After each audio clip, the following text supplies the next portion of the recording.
We will Welcome, everybody. My name is Mina Jane, and I'm the director of the Ashland Public Library, and I am super thrilled to be here with Christina Dodd and Susan Elizabeth Phillips, as you know, icons of the romance genre. And if you follow them on Instagram, they're also superheroines now because they have an amazing social media master in their lives.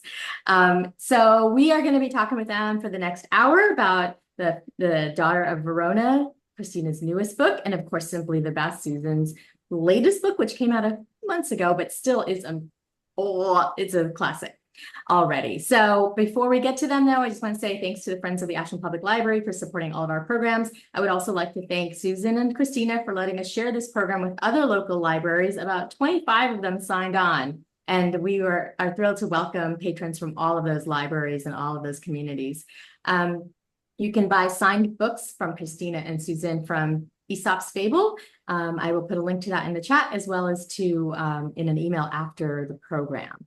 If you have questions for Susan and Christina, please put them in the Q&A, which is a button at the bottom of your screen, and we will moderate them after they have like what I call a rollicking good time for the next 30 minutes or so. So as I said, Christina Dodd, I've been reading you forever. Like I said, This Enchanted Evening, I think, was my first Christina Dodd, and now Fair Verona. Oh my gosh, so funny. I can't wait to hear all about it. Susan Elizabeth Phillips, of course, is, also an icon. Her Chicago Stars books are, I don't know. I don't have any words. Yes, exactly. And her standalone books are fantastic as well. So welcome to the Ashland Library stage. Thank you so much for being here with us. And I'm going to go off screen and let you guys chatter about whatever you want. And then I'm going to come back and moderate the Q&A in about 30 minutes. Thanks, Mina. Thank you, Mina. Christina, do you know what, by the way, those of you who are watching, Christina and I have not rehearsed this. We don't believe in that. We just let you see whatever unfolds from us. Just talking. Yeah. Okay. So, do you know what AI says about what readers say about your book? No, I haven't looked at that. I should, huh? Listen to this. I wrote it down. AI says, this is not like anybody like your press agent or anything. AI says customers find the humor very entertaining and engaging. They also describe the story as fabulous, brilliant, and impossible to ignore. End quote. That was the whole quote. So I want to begin by talking about the fact that I don't think this book would exist without me. So here's what happened. Christina was talking to me and to Jane Ann Krentz. We're all really good friends. And she said she had this weird idea and she was going to send us something and get our take on it. And so I look, and the next thing I get is a file attachment that is the beginning of this book. And I realize that I am reading a book. She wants to write a book about the daughter of Romeo and Juliet. Okay. So the first thing when you hear this, a book about the daughter of Romeo and Juliet, you're going, what? I read the beginning of this and I responded back to her right away. I said, Christina, you have to write this book. It is fantastic. You have to do it. And she did. Okay, now what really happened is this. No. So Jane Ann Krentz and Susan Elizabeth Phillips and I were emailing back and forth, and Susan sent me an email afterwards, and she said, you're very funny. You should write a rom-com. Okay, that's true. I remember that. I wrote back to her and I said, that's a brilliant idea. I've already written paranormal romance, historical romance, romantic suspense. And I said, I would be slitting my throat if I went to another kind of a genre. And then I remembered that I had the first 4 pages of A Daughter of Fair Verona. And so I wrote it back and I said, how do you write a rom-com?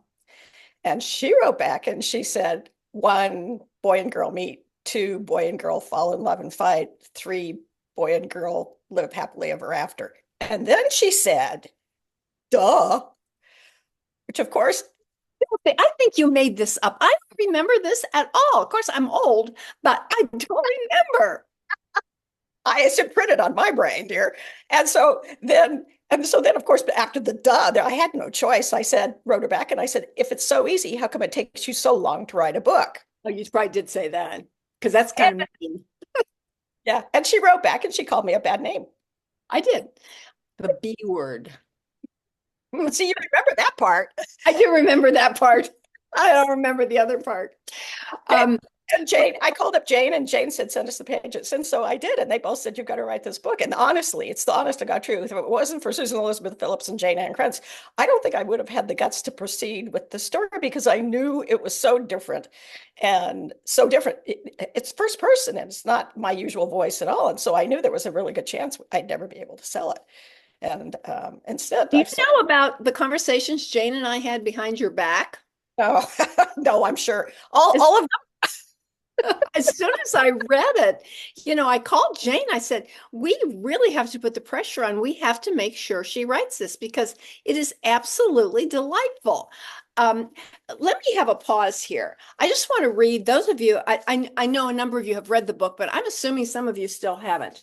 And this was one of the things that Christina sent me. There was more than this, but this was in the very couple paragraphs that she sent me. Romeo and Juliet are alive and well, and the parents of 7 kids. I'm the oldest, with emphasis on old, a certified spinster at 20, and happy to stay that way. It's not easy to keep your taste for romance with parents like mine. Picture it. Constant monologues, passionate declarations, fighting, making up, making out. It's exhausting. That absolutely won me over. And that's the voice of Rosie. Tell us a little bit about Rosie. She did, basically, every person here has the creds to write this book because we've all been 19 and 20 years old and disgusted with our parents. And for me, what Rosie is she is the daughter of celebrity parents. Everybody knows their story. And so she gets so tired of it. Everybody in the family understands what romance is and how important it is. And her mother is still gorgeous. And she's, God, she's clear into her 30s. Yeah, and, the parents are young. Yeah. Basically, in my mythology, that they got pregnant on their wedding. She got pregnant on their wedding night. So that, basically the baby was born when she was what, 14. 14. Yeah. Which is really cringy, but it's Shakespeare, so it's okay. It is Shakespeare, and basically people didn't live that long in those days, so people got with it as soon as they possibly could. So she's dealing with this stuff all the time. Plus, her mother's not all that good at handling the household, so somebody's got to handle that, and she's got to take care of the kids because her parents are so wildly romantic, and she needs to make sure that the household's running and the family's fed, and she's so practical. She's absolutely the antithesis of her parents. She has absolutely the most marvelous voice. I mean, she has to be practical in that household with all the embracing and passion and all that. She has to watch out for things. You made an interesting decision. Number one, to write this book in first person in Rosie's point of view, this 20-year-old daughter. And second, to use contemporary language. Talk to us about that. Well, okay, I very seldom say that I'm not in control of a character, but she was who she was. She just rang out of my brain. I think I just tapped into that 20-year-old Christina, smartass Christina, which I know that surprises you that I was smartass, but I was able to do it like that. And then you can't do historical. I mean, you just simply can't. You know what Shakespeare is. I love to watch Shakespeare because you don't understand for like the first 5 minutes, and then you catch on and you can really hear it, and you understand that archaic English. Reading it is torture, as every teenager has ever found out. And so she had to have a contemporary voice, and I wanted her to be that kind of contemporary person. People don't change. I don't care what. She's a brat. I mean, she's a brat in term with quotes like "This is the summer of brat," and that's her. She's feisty.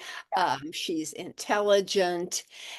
When you tell people that you have written a book about the daughter of Romeo and Juliet, what's the reaction? I gasped. That's like what we did, right? Yeah, I was at the American Library Association in San Diego a few weeks ago, and we were on a panel, and they said, "Well, tell us what the book's about." And that's all I ever say is it's the Daughter of Romeo and Juliet, and they gasped, and it was fun. I mean, I love that. I've never had that. What is this, like book 62? I've never had that reaction. Well, and by the way, there is a very good explanation in the book why Romeo and Juliet did not die. And it's perfect. It's just spot on. Well, that's in the first 4 pages. I had Oh, yeah, you know this right away. You know this Yeah. right away. So, this is a question I absolutely hate, but with this book, I have to ask it. What gave you the idea? Oh, my daughter. I, I brainstorm with my family. I'm sure you do too. And I was sitting there with her, and I said, you know what I really would like is an original idea that's kind of like Pride and Prejudice and Zombies, where it takes off from a really well-known story. And she immediately said, The Daughter of Romeo and Juliet. And I said, because I'm an idiot, I said, but they're dead. And then it's like, no, wait a minute. They're fiction. They were never alive. And he can write fiction. Mary Bly, who is Elizabeth James, she's a Shakespearean scholar. She said, oh yeah, he's like at least the third playwright to write that particular story. Really? And, yeah, it's not original to Shakespeare, and she was just not at all offended. So, and it's been interesting because I thought there would be a lot of people who were offended, and really not for the most Well, part. I want to stop there because so Eloisa James is a fabulous historical romance writer. I'm sure many of you know her books. And she's just great. She's a legend. And She has a new book out this week. what? She has a new book out this week. Oh, But does she? name of it, I can't remember, but All right, she's got one. But in real life, her name is Mary Bly, and she is a very, very famous Shakespearean scholar. in the comments, Viscount Love.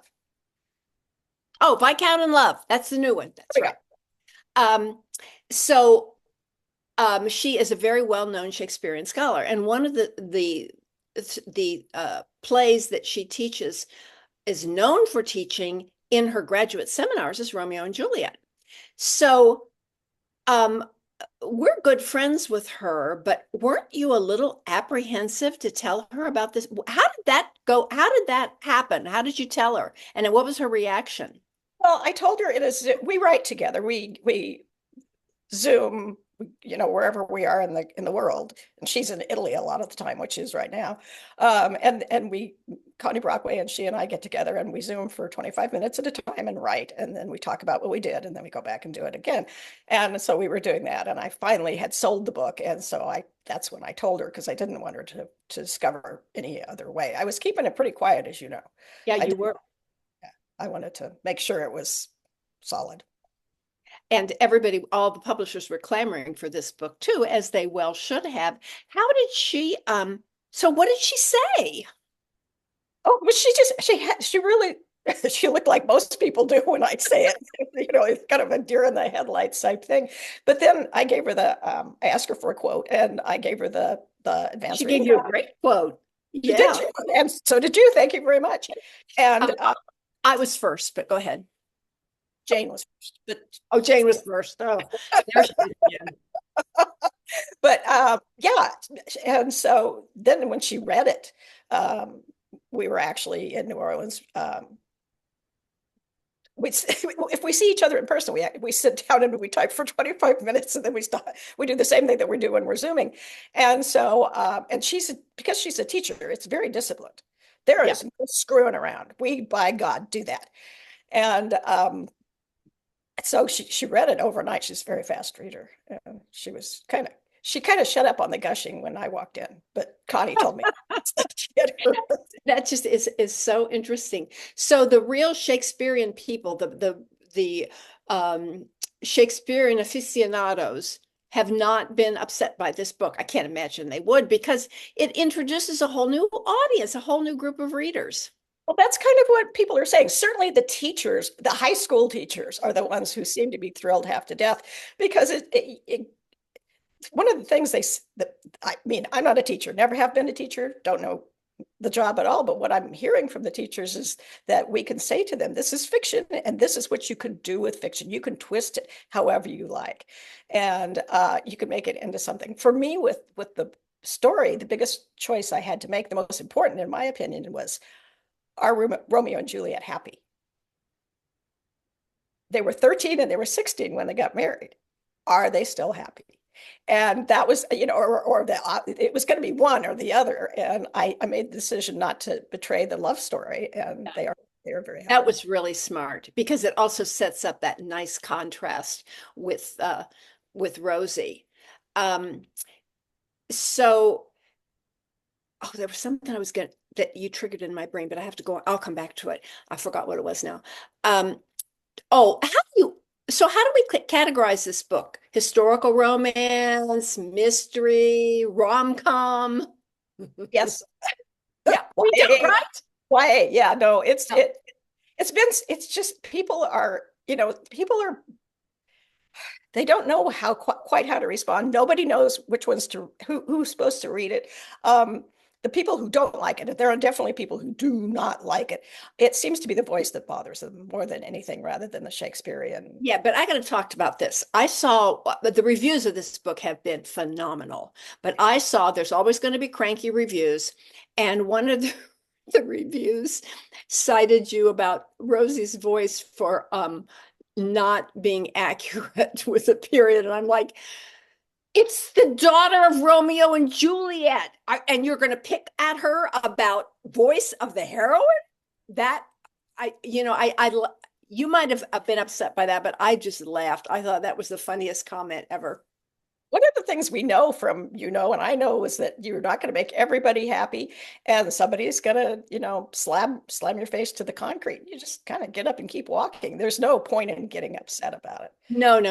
I mean, everybody, and that as a reader, readers know that. You read this book that everybody is raving about, and you're like, what happened with that? But you have been really fortunate with your reviews for this book, because there is something in it for a lot of different kind of readers. Tell us a little bit about the research you did for this book, because I happen to know you took a little anniversary trip, didn't you? I did. It was my husband and I were having our big anniversary, big anniversary.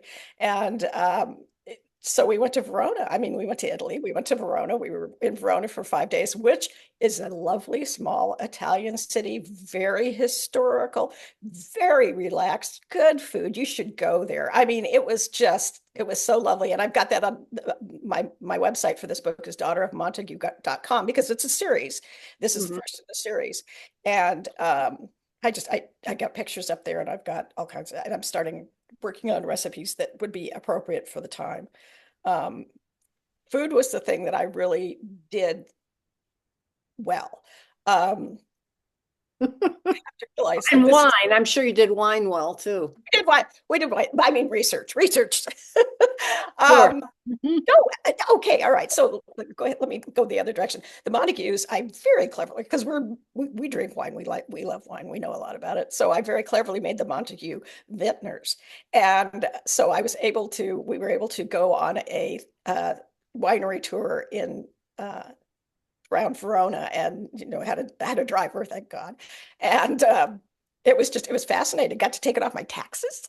Yeah, that's a way to do it. Yeah, no, it was great, and learned so much about the historical the way it was done with wine, and of course it's not what it is. Go to the Juliet balcony in Verona, which is of course fake, but a lot of people, there is a Juliet balcony in Verona. Did you go there? We went to this shop next to it, and if you go up the stairs, you don't have to pay, and you can see it. Good. Okay. We went to the church where they are, which is a real church, but where they're reputed to have been married in the crypt, and it's the Church of San Zeno. And please do not quote my comment on my pronunciation. And the thing that was fascinating about that was, because it's got this reputation for the Romeo and Juliet thing, after brides get married, they bring their bouquet and they put it on the altar, because for the Virgin Mary, so that their marriage will be blessed. And I just thought that was a lovely custom. That's sweet. That is sweet. There are two interesting men in this book. They are Lysander and Prince Aeschylus. And I hurt your feelings. Do you remember this? Oh, couldn't have hurt it too bad. Well, this is kind of like Stephanie Plum's books with Ranger and Morelli. You're either Team Lysander or Team Prince Aeschylus. And I made some kind of a disparaging remark about. Oh, I remember what you said. And you were like, whoa, hold off. Yeah, he's a great guy. Not take that well, because I'm so Team Aeschylus, Prince Aeschylus. Well, Lysander's a great guy and he's very, very smart. He's an inventor. I wanted him to be a real contender in this race for Rosie's hand. And so, yeah, I wanted him to be a great guy and I wanted him to be a mover. Well, he is sort of the cinnamon roll beta hero, and Prince Aeschylus is the alpha hero. And of course, that's what I always go for. But I think you were really smart there, because people who aren't quite as twisted as I am are going to they're going to be on Team Lysander all the way. Oh, yeah, there's plenty of people are. And you have several characters in this book, in addition to Romeo and Juliet. Romeo, by the way, is such a hothead. I thought that was it's so darn funny. He's ready to pull that sword out for any kind of reason. But you have some of the other characters that are original to the play, the nurse and the friar, right? Yes, absolutely. The friar plays an important role in explaining why Romeo and Juliet didn't die. Yeah, basically it's all the framework was there to start with. So that was thank you, Shakespeare. And my poor husband has had to watch more Shakespearean plays and PBS things about Shakespeare and PBS things about his history and explaining the plays. I mean, he's up to here. He knows as much about Shakespeare as He's a good guy. I happen to know he's a good guy. So this is a series, right? This is the first of the series. So how many books are going to be in this series? Do you know? Well, right now I'm on a 3-book contract, so that is solid right there. The second book is finished. We haven't announced the title yet, but if you were, kind of guessing, I would think you would want to go. Thus with a Kiss I Die would be the second one. Don't tell anybody. And that is, if you think about Hamlet, that'll be that plot. Wait a minute, I'm confused. I thought we had a follow-up with Rosie. Yeah, it's with Rosie. Oh, but you're putting Rosie in the Hamlet plot? You are nuts. Oh my gosh, that is so cool. I cannot. There's a ghost and he's been murdered. And, it was very easy to do, actually. If you think about it, you'll know who the ghost is from this book. I do know exactly who the ghost is. That is brilliant. Thank you. And is the third book going to finish this cycle? It'll finish this cycle. I doubt it. I mean, I think I'll probably write them forever. I have already written 2 bonus bits about the book, and one of them's on my website already, just because I enjoy writing this so much. It's so much fun. My gosh. That voice with Rosie's voice is just so much fun. I think that's why you're enjoying it. Yeah, it's just for me very, very vivid. And I if you're a real Renaissance Italian scholar, you're going to be very perturbed with the way I do the Renaissance, because I did research, but I didn't stick. You take some liberties. No. Yeah, I do. Fiction. Yes, it is. When your premise is the daughter of Romeo and Juliet, you can pretty much go wherever you want. That's kind of the way I went for it. I really did believe it. Yeah, yeah. Well, I love it. Mina, do you want to open us up to questions? Wait, I'm going to talk about yours. Oh, go ahead. Go ahead. I forgot about mine. I am a lousy marketeer. I really am. That's what I'm here for. My new book, Simply the Best, came out in February. It's the next to the last Chicago Stars book, and it picks up with the character. It's the last Chicago Stars book. That was the last I heard. No, it's the next to the last. I'm finishing the last one now.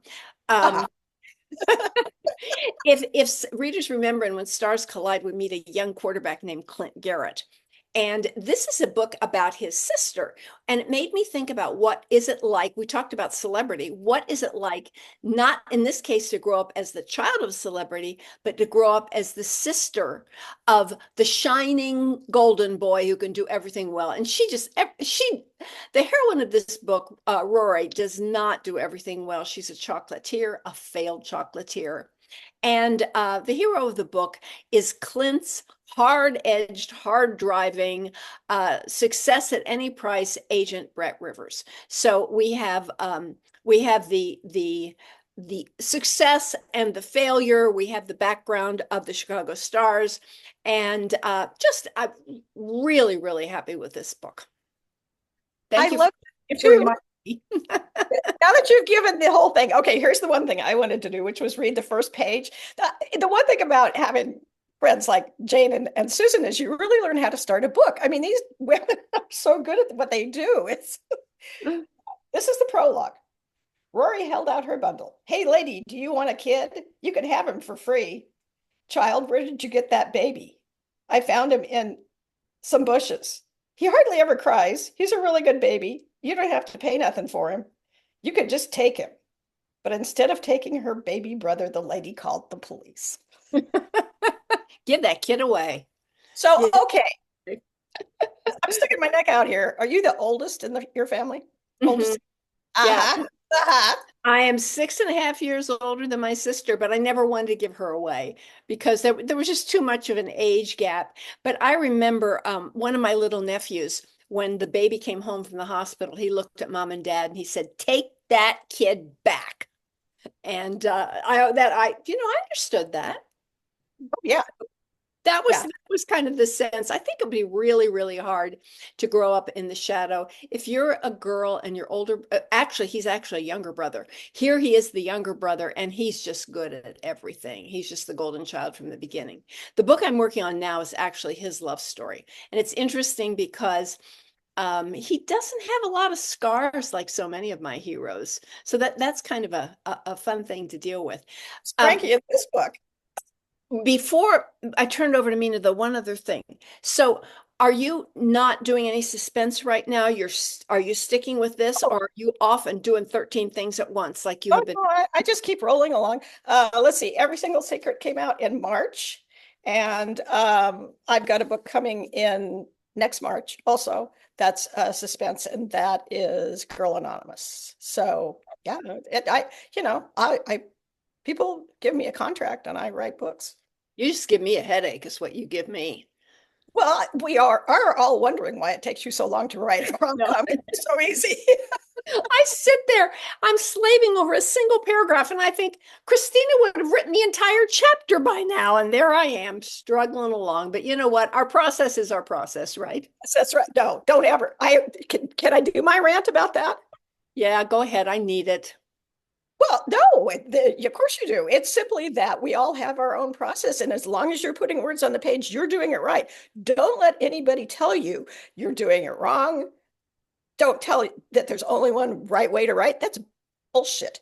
You did it. You do it your way, and you get the pages done. And we all know Susan Phillips, and I know Susan Mallory, who writes very fast, but also very, very long synopsis. She's got like 80 pages, so it's really a short draft. Yeah. Then you've got Jane Krantz, who does it by the seat of her pants, except lately she's kind of started pre-plotting. And, I have changed the way I've written through all the books, and I'm sure you have too. And it just, just keep writing. If you're a writer, don't let anybody tell you any different. Do you remember when we first started to give writing workshops when we were baby writers, we'd get in and say, okay, this is the way you do it. And that was when we were young and stupid. And I know, I still know you go into every once in a while, you go into writers' workshops and they will give you this big thing about their process. And new writers who are not wiser will be writing it all. Oh, this is the way I need to write. Totally useless. The one thing you have to do is put your butt in chair. That's the key right there, butt in chair, even when it's really hard. Even when it's really hard. And do it for 25 minutes at a time if you have to with friends. Just doesn't matter how you do it. Yeah, set a timer. Don't let your butt out until that timer goes off, whatever the time is. And write still on the AlphaSmart because I can't get on the internet that way. Yeah. It's just too easy when I'm on the computer to just go, I can't think of a word. I better check my email. Yeah. You get to do it some way that you can't do it. Where you're, Yeah, awesome. that's great. All right, Mina, we are finally ready for you, I think. Okay. Yeah, it was fun popping in the middle. I was ready to go, and then I was like, okay, I'm out again. Yeah, you were. That's okay though, because I was like, wait a minute, we haven't talked about Susan's book yet. Oh, I forgot. Oh, well. I would say that Dance Away with Me is probably just one of my favorite standalone books of all time. Oh, thank you. I've been in some trouble with that book, I have to say. That was the funniest emails I've ever heard from Susan. I was chastised, but that's okay. Go ahead. Okay, all right. So I'm going to remind people, if you have questions, to put them in the Q&A, which is the button at the bottom of your Zoom screen, and we will be moderating them to Christina and Susan. But I want to start, I never hear about your origin stories. I want to start with that. I want to know, were you readers when you were kids, when you were little, and what were you reading? So Christina, what were you reading when you were little? My mother read to me all the time when I was tiny. That's the start. That's the genesis right there. She just, if I said, Mom, will you read to me? It didn't matter what she was doing. She'd put it down and sit down and read to me. But then my older sister took me to the library when I was, I don't know, 7, and handed me the first Little House in the Big Woods, Laura Ingalls Wilder, and said, read this. And that was it. Charlotte's Web is still probably my favorite book. Oh, that's good to know. Susan, what about you? What were you doing as a little kid? My early reading is all tied up with the Lancaster Public Library in Lancaster, Ohio. That you had to, it was in a big, I think it was in the old courthouse, and the marble steps going up to it had little indentations in it. I could still smell that library. Nancy Drew, of course. And as I got a little farther into elementary school, the Rosamond Dujardin books, Double Date, the Sue Barton Senior Nurse. I loved those books. And also, I don't know what color they are, but they were all had orange bindings, and they were biographies of various people, from George Washington to Clara Barton. I read the entire series. Like, I put Woodrow Wilson at the end, but sooner or later I ran out and I had to read old Woodward. They were important books. My parents were good readers, and we went to the library every weekend and came out with big stacks of books. We didn't have a lot of money. The library was the key. And I am forever grateful for that. Wow. Well, that does the librarian's heart very good. I am going to say that I wrote a Nancy Drew book when I was about 8. I wanted it to be a romance. I wanted Nancy and Ned to. Yeah. It wasn't good, but. Do you remember what you called it? The Secret of what? Oh, I don't actually. I threw it away because it was so awful, and I couldn't, and I ever regretted that, because it probably wasn't as bad as I thought. But it shows you what you were talking about, is to stick with it, just sit down, do it, don't get discouraged. And I love that. I'm not a writer whatsoever, but I think back to that, and I think maybe, who knows? So when did you start reading romance? Like, I mean, like Susan, Sue Barton was a little romantic. I mean, I'm thinking Cherry Ames was a little. The Rosamond Dujardins were, Yeah. And Catherine Cookson's books, Nora Lofts, Victoria Holt, Phyllis Whitney, but you had to cut through all the rest of the story to get to the romance. And that was pretty much the way it was until Kathleen Woodiwiss wrote Flame and Flower. And that turned everything upside down. How about you? Yeah, Christine, when did you start reading romance? I always read, I preferred romance always, just because I like that happy ending. I like that relationship. That satisfying relationship. And then, yes, Kathleen Woodiwiss. I worked at a bookstore for many years before I was published, and I can always remember one of the customers came in and she said, all I wanted to do is feel like I felt when I read the first Kathleen Woodiwiss book. And I was like, that is quite the testimony right there. So Go ahead. because those books are so politically incorrect now, all those early historical romances, but we love them. And what's also interesting is those books were so popular right alongside the rise of feminism, and they were perfect companions because you had these helpless little heroines who by the end had conquered the hero. They brought him to his knees. Those were extremely feminist books. They're misinterpreted now, I think, because the heroes were so tough. Yeah. Okay. Do you know what they're saying? Do you know what they're saying now when you look on the internet? What? Now, if you're looking at politically incorrect romance, they have a term for it. They call it 90s romance. And it's turned into a thing, and it's not even nobody's.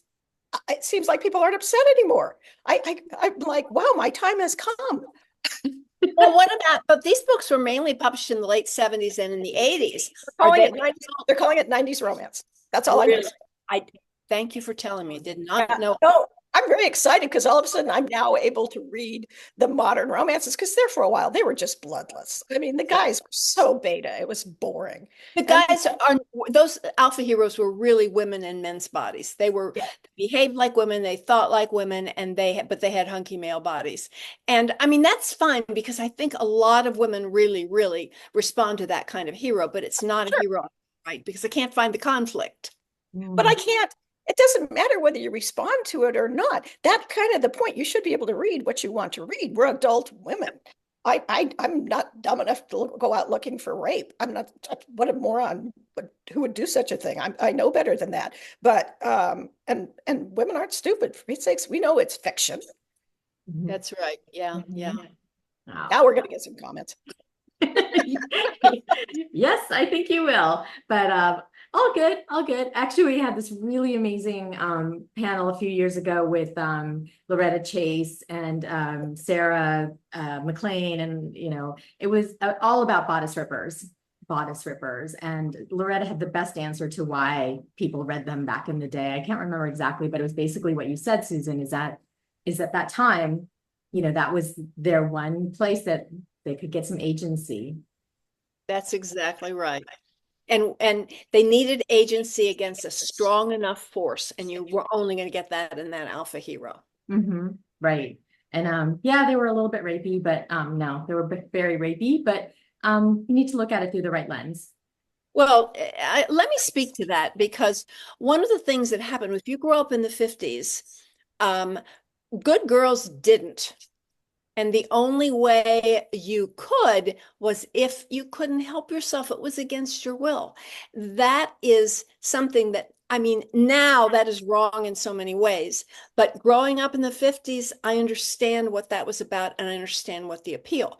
I'm not going to write that now. None of us really want to read that now. We know too much about that kind of sexual violence. But at that time, women, we've come a long way, baby, than we were at that point. Yeah, I recall that Loretta said something very similar to that about how life was back then, and that's how you could be. Anyways, super interesting topic, which I think we could talk about for hours. Yeah, it is. Yeah, but I'm going to go back to your origin story, and then I'm going to ask a couple of questions here. So when did you start writing? Why did you start writing romance, Christina? Well, basically I was reading books and romances, and I was thinking, really, how hard could this be? And because I'm just an idiot. I mean, I'm sorry. I thought I can do this. And so I was pregnant with our first child. And so I told my husband when she was born that I was going to quit work, because how hard could one little baby be? And I tried to write a book, and then which is kind of why it took me 2 children, 3 finished manuscripts, and 10 years to get published. Oh, It's not easy. Now it's a little easier because, let's face it, you can self-publish, but I looked at my first 2 books and they were never published. And I think thank God, How about you, Susan? When did you start your iconic? I have kind of a complicated, long story.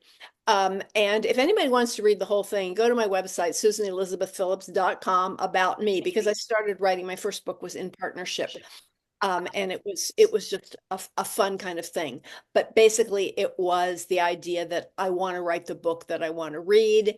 And unlike Christina, I was very intimidated. And if I hadn't had a friend doing it with me, I don't think I would have. But it's kind of a fun story if you want to check it out. I have read it. You being intimidated by anything. Oh, Lord. See, I put up such a good front, Christina. You should You really do.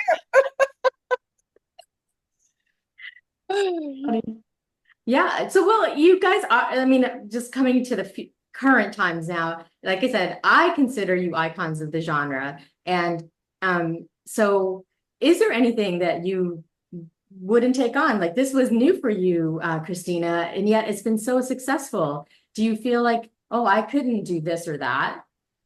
Well, that's not a matter of what I can or can't do. I think once you're a writer, you can pretty much do anything, but do I want to do it? I don't like read gory books. I don't want to write gory books. I don't want to write horror. It scares me to death. That kind of thing. But the technique is there. And you know, some writing's just easier than others, and that's all there is to it. Some genres are easier than others. How about you, Susan? I Anything? don't think that's true, Christina. I think you're just wrong. I think You tell it like it is. I think all genres are hard. I mean, I think all writing is hard, but you have to kind of, and I know you agree with this, you have to write into what your voice is. I could, since it takes me so long to write a book, I couldn't spend 2 years with, you know, a wicked serial killer or with, as you said, with horror or anything like that. I mean, that would send my anxieties over the roof. So I'm going to have to write a happy ending. Mhm. And that's what I read. I read nonfiction, but I also read just a lot of women's fiction, and I'll read mystery. I want a satisfying ending. Mhm. I'm going to let you know that Jane Ann Krentz has entered the building and has asked a question. She says she's thrilled to be here watching two icons of the genre live. Like she doesn't She's do. messing with us there. She is so messing with us. Yeah, she absolutely is. But her question is, what do you consider to be your core story? Not quite sure what she means by that, but you might. We know. Go ahead, Christina. Oh no, you go first, Susan. So this is Jane's question, damn it. She Jane really loves this. Jane's theory does. is that no matter what you're writing, there's this core story you're going to tell. Mm. And for me, the core story is always going to be about love and family and community, and there's going to be a happy ending. And so I'm going, it's pretty much what we were talking about earlier. I'm going to go into some sad places, but I'm not going to go really, really dark. Mhm. It's just not it's not part of my nature. But some, you know, think about like Stephen King, you know what his core story is, and you know that he'll go dark. So every writer has that. Mhm. Is that Yeah. that's not your core, Christina, because you've written all kinds of genres. Oh no, but it's always the same story. I'm basically I write about family. I write about family or finding family and finding love. And if you don't find your family, then you find the friends who are your family. To me, relationships are what's so important. When people talk about my books, they tend to talk about the minor characters because the minor characters live. The hero and the heroine are kind of the standard hero and heroine. I try to make them eccentric or whatever, but unique every time. But the minor characters are the people that I'm so interested in. I love watching people. I love observing people. I love seeing what they're like. God, it's great. And I love that too, because I do always go back to my favorite books because of the characters. Susan, do you have something to add? No, that kind of says it all. But I think Jane is just one of those authors she's such an interesting author because she can write straight contemporary. She has a funny voice, but she can get really, really spooky. She loves this paranormal world, and she creates it so efficiently. She pulls you into the story right away, and she's just.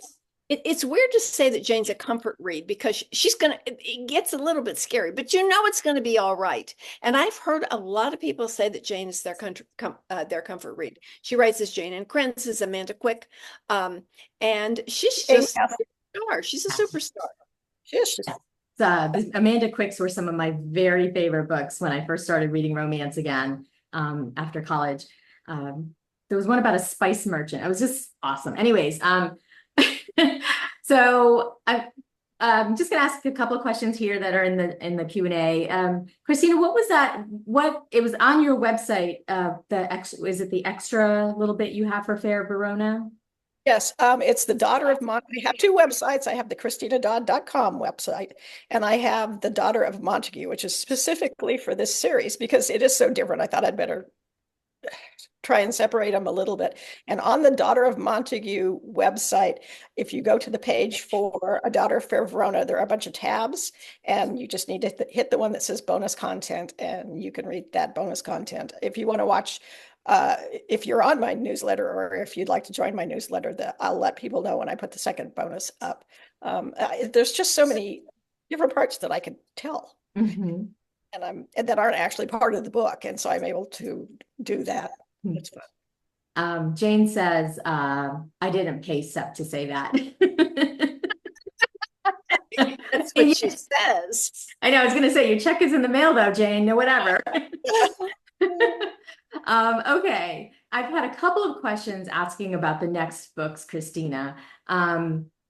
So from your hints, is book 2 leaning towards Hamlet?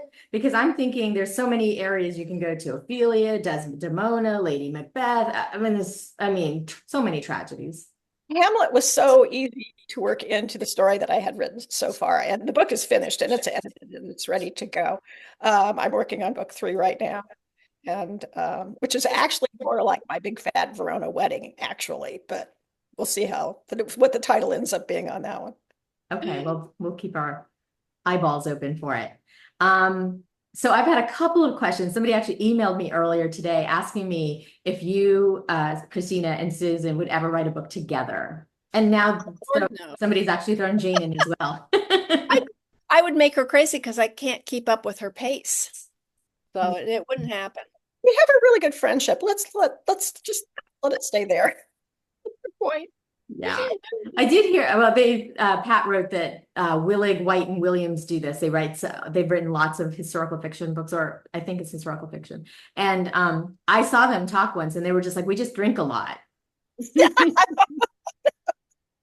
and they come out with these amazing books. So whatever works for you. Tara asks, "What do you think about internal conflict versus external conflict? Is one more important than the other?" Susan, I'm going to start with you on that one. It's so interesting that that question comes up because when I did Simply the Best, I have a murder mystery in here. And so the external conflict was right there, and it made the book so much easier to read, easier to write. The book I'm working on now, there's so much internal conflict. I've really had to struggle with the external, and you've got to have a balance. Mm-hmm. And right now I don't, but before readers get it, I think they'll find it. I read every word of wait a minute, Simply the Best. If you could forget my title, I can forget yours. You have permission. I read every word, and honestly, until you were talking about the murder mystery, I didn't remember it. So to me, you are so vivid with the internal conflicts that I'm not even noticing the external. The internal is always going to be what drives my book, but you need something to hang it on more than them. No, it makes it easier. But you're just so entertaining. Your characters are just so entertaining. I mean. That was a little bit of a departure for you, the murder mystery. I mean, like when Stars Collide, there was a bit of a mystery as well. Yeah. That was really fun. I liked writing it. And I hope I can do more of that in the future when it fits the story. Mm-hmm. And I want to, for those of you people have not read your books, what would you say, Christina, was the heat level in Fair Verona? Oh, not much. No. It's I did stick with that historical. They spent a lot of time talking about how Rosie's still a virgin, and she's probably warped from being so old and being a virgin. But no, there's not much heat there at all. Go ahead, Susan, say what you're going to say. Oh yeah. So I got to address this one because I was a high school teacher. And when I read this book, I thought of two things immediately. I thought, oh my gosh, if I was teaching Romeo and Juliet, I would use this book right along with it, and the kids would absolutely love it. And I also thought for a mother-daughter book club or a grandmother mother-daughter book club, what a perfect book. So I was really, really happy that there wasn't heat in the book. She had one word in it that was a very mild word, but I did suggest to her that even that should come out. Did you take it out, Christina? Do you remember?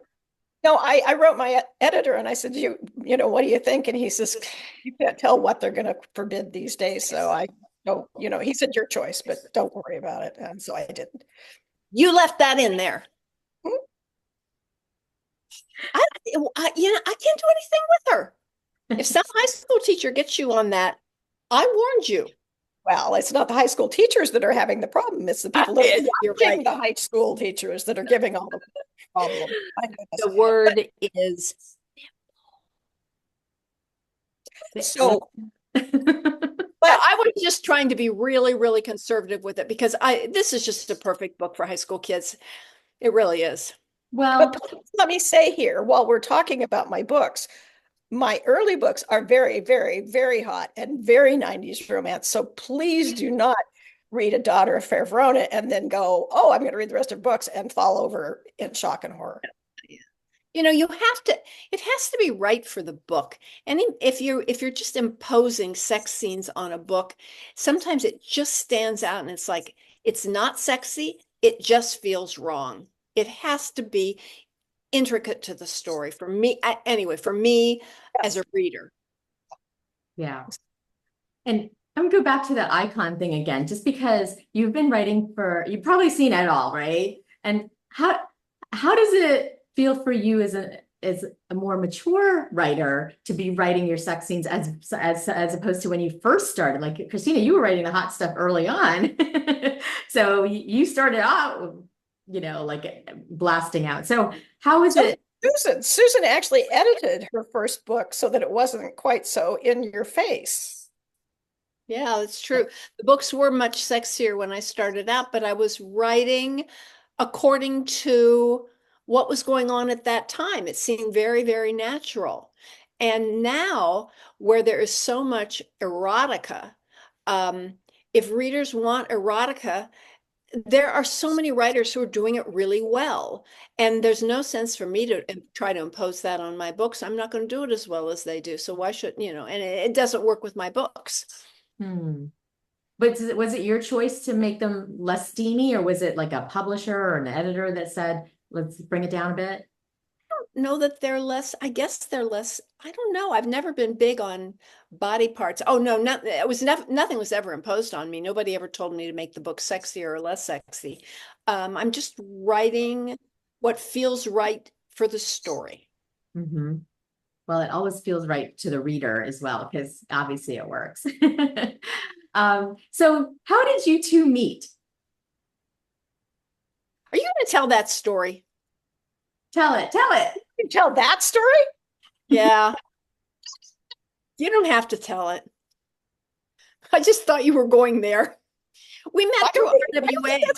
I think I knew you pretty well by then, actually. I don't know that we knew each other really well. We certainly knew each other. Well, we certainly, after I that. didn't know your intimate secrets or anything like I do now. Yeah, we could go there. But so many so many of these friendships started with RWA. Yeah, Romance Writers of America. Yeah, we were always at those yearly conferences, and that's where we made our bonds and our friendships. Yeah, and we were writing for the same house was when I really got to know Susan. That's right. Oh yeah, because we would be at the Avon events together. Yeah, those were days. Oh, they were wonderful. It was really exciting time to be in publishing. Very different from it is now. Okay, so let me tell the Susan story, because this one she knows what she says she doesn't remember it, but they wanted to take a picture of Lisa Kleypas, who was Miss Massachusetts, gorgeous woman, and Susan and me. And so they got the camera up there, and then Susan goes, oh, wait a minute, I want to go stand next to Christina. Lisa is so pretty. So there's pictures of me bent over at the waist, just laughing so hard I'm about to die. Oh my gosh. Life's embarrassing moments. And I could have forgotten it, except Christina keeps bringing it up. And I knew she'd bring it up. This was too good a chance to miss. Oh yeah. Oh no. That was just like, I'll tell that story in speech and people just scream. They just think it's so funny. It's my punishment for letting my mouth get away from my brain. Everybody loves Susan. So the fact that she actually can put her mouth or foot in her mouth. Gosh. That's it. I have so many stories of me putting my foot in my mouth, but I'm not that's bad enough. Yeah, no, that one does really well. It plays well. I actually, again, about me, have a really good, very, very beautiful friend. And at my wedding, somebody said, don't let her stand next to you. All right. I was like, but I didn't say it. Anyways, enough about me. So I want to know, because do you know Jennifer McCord? She was she's in Yeah. So I interviewed her recently, and she was like in bookstores and doing romance sort of hand selling back in the 70s as well. Right. And she said that sometimes she just knew that somebody was gonna make it, like they were gonna, So when you were going to those RWAs, was there like people that you just were like, oh, they are definitely gonna make it. Their books are so amazing. And then now you're like, oh yeah, I called it. Yeah. I spotted Nora early on, but a lot of us did. But some of the people that you spotted then, they've kind of faded out now and aren't writing as much as they used to, or they've passed or something like that. What about you, Christina? Did you spot people then, or were you right? It was Christine Feehan was the one who I saw. Oh. That just because she writes something that is not on the market at all, pretty much that really intricate book, that really long, dense. I mean, you look at the pages, there's no white space. She's and how's she going to be possible? But if you read her books, you kind of fall into the world. Yeah. I have read a lot of her books, and they can be pretty dark, but so wonderfully written. Such good stories, such good people. So we just have a couple more minutes, and I would like to ask when the next books are coming out. We talked about the possible titles and a little bit of the story. When can we get them into our hands? Yes, Susan, when can we get your next book? One of these days. I told my editor I'll have it done by December. And I'm writing the last couple chapters, but it's really kind of an interesting thing because as I'm writing the last couple chapters, I'm putting in all these new plot elements, changing motivation, just having a wonderful time. And of course, I'm going to have to go back and fix all that. So I don't know if the book will make it out in 25 or not. It better, I'm going to be dead. You look pretty healthy to me, Susan. I think you'll be all right. Can we talk about when Susan went on our Simply the Best tour? First thing she does is she says, they just, who was it? Wall Street Journal just did an article on me. Yeah. It was the Wall Street Journal did an article on me. And the first line was, the 79-year-old grandmother. So of course she just stands up there and goes, okay, watch this. And she gets down on the floor and does push-ups like crazy. It's just like, gosh. Oh, Girl Scout. Was it, who's that guy from Sound of Music that did that? Oh no, was it Sound of Music like at the Oscars or something? Oh, it was Jack Palance. Yeah. Oh, I'm trying to do 1 minute stable planks every day in addition to everything else. So that holding a plank for a minute is hard. It is hard, but you do yoga, you do hiking, I mean, the woman's going to live forever. You do too, Christina. I mean, this is one of the things that Jane and Christina and I all have in common. We realize that we have a very sedentary occupation and we seriously we seriously exercise. They've got trainers. I have yoga. I'm on the mat. I'm hiking. So I think it's really important if you've got a sedentary job, you've got to move. Mm-hmm. Yeah, get your butt in the seat and then get your butt out of the seat. Out of the seat. I love it. If I didn't have a trainer, because I work out with a group of ladies, I wouldn't do it. I have no self-control, but if I pay somebody and I have other friends who are out there going, okay, you have to do this, then I do it. I Susan really likes it. Oh God. This yoga class I'm doing with weights is just killing me. Honest to Pete, I was watching that clock through the whole last class. But you know what? You got to do what you got to do. Use it or lose it. Mhm. Christina, you can't avoid the question. When is the next book coming out? Oh, sorry. No, I'm not trying to avoid it. Oh, you got it. The next suspense is A Girl Anonymous. It comes out on March 11th. And then the next of the Daughter of Montague series is Thus With a Kiss I Die. And I believe it's June 25th, although I can't, the actual date doesn't stick in my brain. Isn't this cover a killer cover with the poison and the roses and the sword? I mean, there are all these symbols, the little bottle here. Poison bottle. We were so excited about the poison bottle. The poison bottle, right? But I love yellow covers. I just love yellow covers. I think they really pop. The art department was just brilliant with this cover. People are insane for the cover. That's what's really attracting people. You know why I have trouble with the title of this thing is because we called it The Daughter of Romeo and Juliet as the title for a long time, and I have had the hardest time not calling it The Daughter of Romeo and Juliet. We know what you're talking about. And I have to say, Christina, the explanation of how they didn't die was the bomb. Right? I was like falling off my couch laughing. I thought that was so funny. So people, like I said, people either don't like that voice and really don't like it, or it makes them laugh. And basically I can tell you right now, if they don't like the voice, they would never like me in person. Yeah. Oh, well, we do have autographed copies available. Yes. So I put a link in the chat for the autographed copies to Aesop's Fable, but is there another place, Christina, that we can get them? I signed at the Poison Pen bookstore, but they're out, and I also signed at Third Place Books in Seattle. I left a few. I don't know if there's any. Okay. Well, we should have a bunch of your book plates, and I believe Susan, you sent them as well to Aesop's Fable. So I will put that link in my recap email to everybody. And Sharon was